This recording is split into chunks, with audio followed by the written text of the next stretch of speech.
basically, the problem that all the G7 have is that they are already in debt traps. But what I mean by debt trap is that the governments cannot afford to cover the interest cost of their bond obligations. Just imagine if you look at the way in which interest costs have risen in virtually all these countries, the G7, they've just gone through the roof. Now, this is as a result of the post-COVID increase in bond yields, which took them basically from, the zero bound sort of thing up to 4 or 5%. And they've consolidated for the last few years, really last 3 years. And they're now showing signs of breaking out on the upside. But during that consolidation, the increase in interest costs on G7 debt has just gone through the roof. And it's not just the public sectors, it's also the private sectors. So we now have a situation whereby there is no doubt that inflation is going to pick up.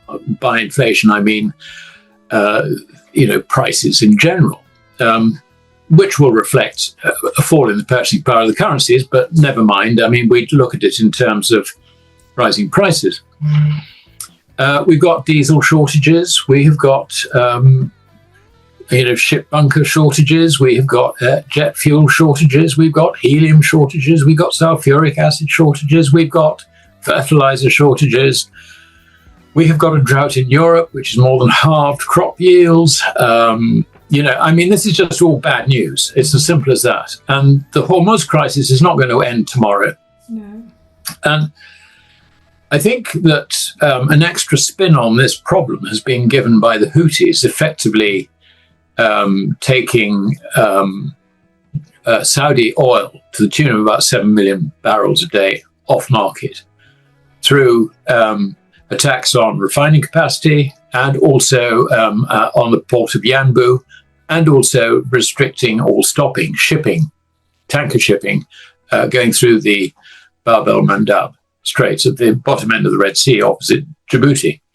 So I think this last thing has really upset central bankers, treasury departments, because until now they sort of rather hoped that by keeping a lid on oil prices, and America obviously winning this war, is the way they've been talking, all the propaganda, so with a bit of luck, we will get through it, sort of thing. And the amazing thing is that if you look at relatively recent consumer surveys or investor surveys of inflation expectations in America, what problem?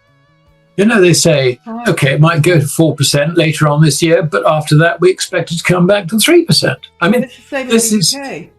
Yeah, exactly. Told by the bank, it's going to be kept under the wraps, but it's not. You're absolutely right. So we're all asleep, if you like, as to what is really happening. And what this means, of course, is that the fall in the purchasing power of our currencies means that bond yields will rise. And we're going to see bond yields on the US Treasuries rise through the previous high, which was around about 4.8, 4.9%. It's currently 4.6, having gone up to 4.75 or 8 or something. Middle East tensions have given this story real teeth. Disruptions tied to the Strait of Hormuz, along with reported attacks on Saudi refining capacity and Red Sea shipping lanes, have pulled millions of barrels of oil off the market, pushing crude and diesel prices higher throughout 2026. Diplomatic signals in August suggested the US and Iran might be edging towards some kind of arrangement to reopen Hormuz, and yields eased slightly on that news, a reminder of just how closely bond markets are now tracking a single geopolitical choke point most investors barely thought about before this year. The Japanese bond yields have just been going up and up and up anyway. UK gilt yields, again, similar situation there. We went over 5%, but we sort of backed off a little bit. And we're talking 10-year bond yields here. 10-year, longer ones. But I mean, you can fit longer ones because none of these governments can fund long term now. Well, there are two things to say about that. I think the first, Jasmine, is that the US Treasury financing funding has got shorter and shorter and shorter. I mean, I think the average maturity now is probably less than 5 years. Right. They just can't sell long-dated debt. So that's the first thing. And the second thing, which actually is sort of very concerning, is that if you on the basis that debt is lower risk than equities, obviously, well, no, this is the whole basis of, so I ask you as a client and as an investment client, are you high risk, low risk, or medium risk? And if you say, I like high risk, then we have 90% equities, 10% bonds. If you're low risk, it's what, 60, 70% bonds and the balance in equities. I mean, this is what the regulator tells you. You sit exams to learn this stuff, but you're losing as much money in the bonds as you are in, it's just crazy. So what we've got now is we've got a situation where the risk is in bonds, which hasn't been recognized in equities. So just imagine what happens if the usual measure of this is the long bond, the 30-year maturity. As you see that go through the 5% level, and as you see the 10-year, which is meant to be the risk-free bond investment, as you see the yield on that challenge 5% and break through, what's going to happen to the equity market?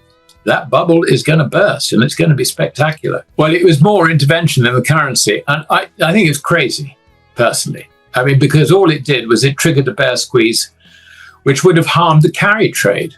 And basically, the carry trade makes its money through a combination, not just the interest rate differential, but I mean, no hedge fund will go and, if you like, borrow in yen, sell the yen to buy dollars, and then invest the dollars into US Treasuries with a view to actually covering the yen risk. No, they don't do that, because if you cover the yen risk, then basically you wipe out the profit, because covering the risk involves another party doing the reverse and stripping out enough of a compensation, if you like, in the process. So you can't cover the currency risk. So what you do is you just take the currency risk on the nose, and it's worked brilliantly. I mean, the carry trade's done extremely well, because the yen rate in the last year or so has fallen by at least a third. So you've got that on top of the interest benefit, if you like, between the cost of financing in yen and the return you get in dollars. And you leverage it up too. If you're a hedge fund, let's go 10 times. Then we made over 100% this year, if you include do you see what I mean? Yeah. But most of the return actually has been in the falling value of the yen against the dollar. What's he done? What's Besant done? Well, he's just basically screwed most of the profits of the carry trade. So, he's caused if you like, short covering. And I just wonder, I mean, after sort of this 10-minute wonder, what happens next? He hasn't actually changed the situation at all. Following this, the yen, I think, will continue to fall in terms of its value. The Bank of Japan will be under pressure to raise its interest rates even further, above a horrific 1%.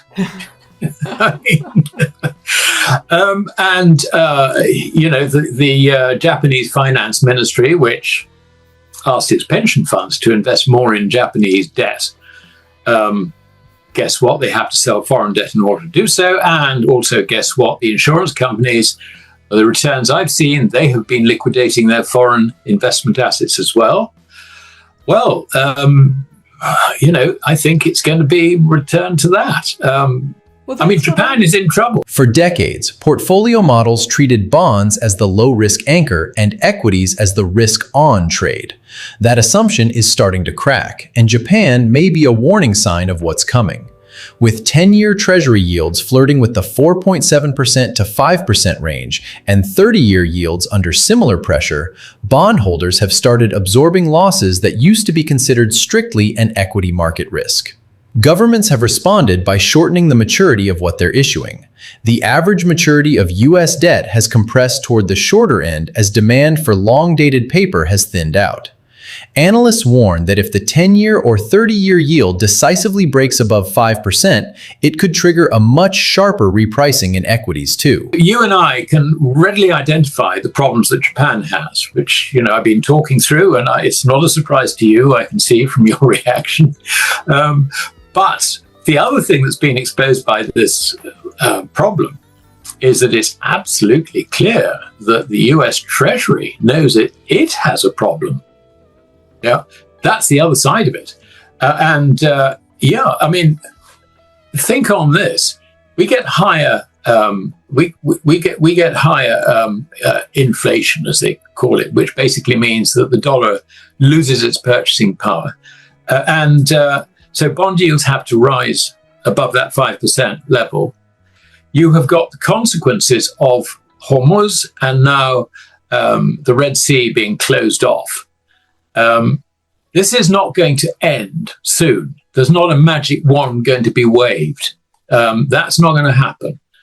They will be closed until basically the US economy collapses. That's the way the Iranians look at it. And everybody I talk to who have knowledge, if you like, of the Iranian situation, they're starting to mention a word, revenge. They want revenge against the great Satan and also against Israel. So this is something which is pausing.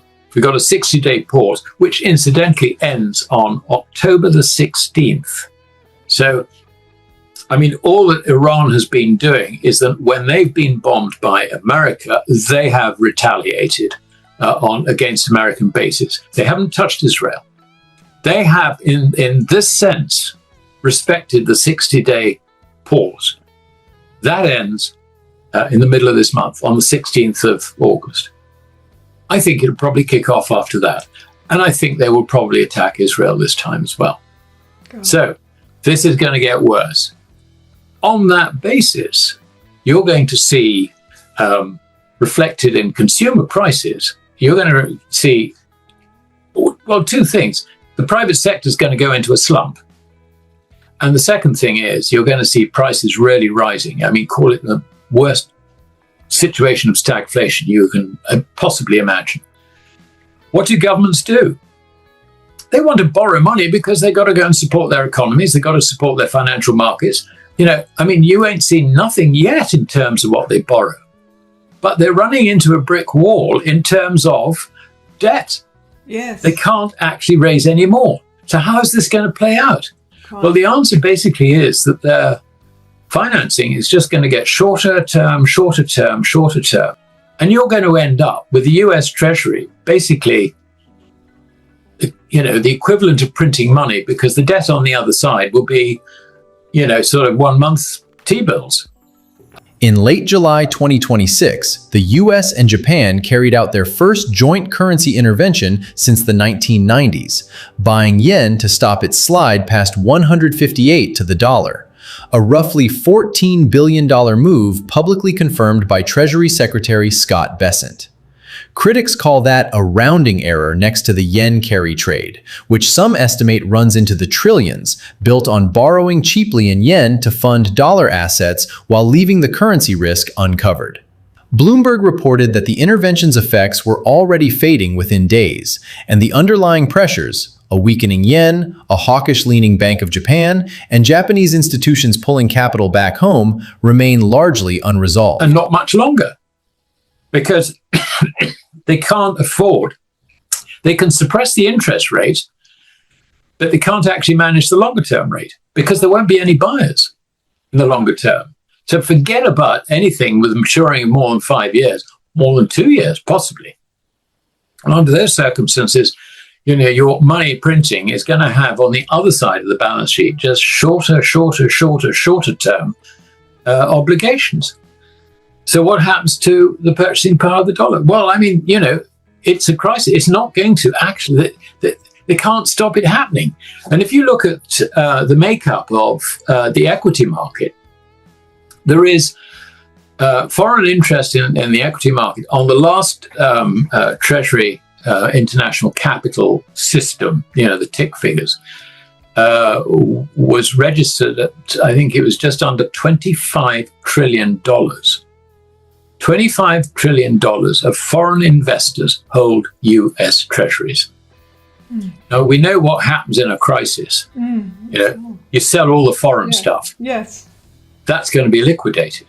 It's going to be liquidated in an unwilling market because at the same time, one way and another, the banking system has collateral or collateralized roughly $9 trillion of debt directly through hedge funds and also through broker loans. They're going to be covering their, if you like, their assets. They're going to try and secure their loans by basically selling their debt into a falling market. This is what was identified by Irving Fisher in the 1929 to 32 bear market as to why it was so severe. Banks were having to liquidate debt positions by selling the collateral into a falling market. Terrible. So you got 9 trillion of that stuff, and you got another 24 to 25 trillion of foreign stuff, which is going to be seeking the exit. What will trigger it? I think a bond yield of over 5% or even testing 5% on the US T-bills. Now, it then becomes a moot point as to whether this whole house of cards is going to be collapsed by Japan or by America. I mean, the least indebted is Germany, but with, I think, around about 75% debt to GDP. But, all the rest are 100 and more, up to Japan, which, including a slightly wider definition than central government debt, you're looking at 240% debt to GDP. Which is unbelievable. And remember the other thing is, of course, the debt to GDP figure. If you get a fall in GDP because, your private sector's running into a slump, which is what's going to happen, particularly with logistics completely stalling for lack of fuel, then under those circumstances, your debt to GDP starts rocketing. Your mention of tax is apposite, because when you get a recession or a slump, obviously tax revenues fall, and at the same time, welfare obligations increase. Yeah. So your current budget deficit just soars out of control. And that's before you attempt to do your Keynesian support for the economy and the stock market or whatever it is, by increasing the deficit in order to, creating debt, if you like, in lieu of to replace the collapse of debt in the private sector.